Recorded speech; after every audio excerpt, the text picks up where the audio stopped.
السلام عليكم. هلا كثير من الأخوة الزباين بيسألونا عن موضوع تغيير كلمة السر من الصفحة من سيستم ستار. راح أعطيكم هالطريقة كيف. بتضغطوا على الأيار لار، بعدها هون بتضغطوا على هذا الخيار اللي هو معلومات الصفحة.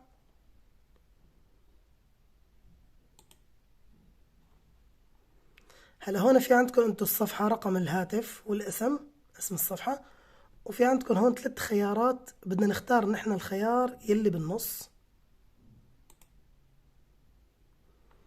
هون انتو في عندكم بإمكانكم تغيروا الاسم من فوق، بإمكانكم تغيروا رقم الهاتف، بإمكانكم تغيروا الشفرة وترجعوا تكرروها مرة تانية للشفرة نفسها.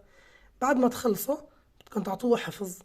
بس عطيتوها حفظ بدكم تخبروا رقم خدمة الزبائن الموجود هون، بدكم تخبرونا برقم خدمة الزبائن إن نحن غيرنا كلمة السر، بدون ما تعطونا كلمة السر طبعا، بس إنه خبرونا نحن غيرنا كلمة السر.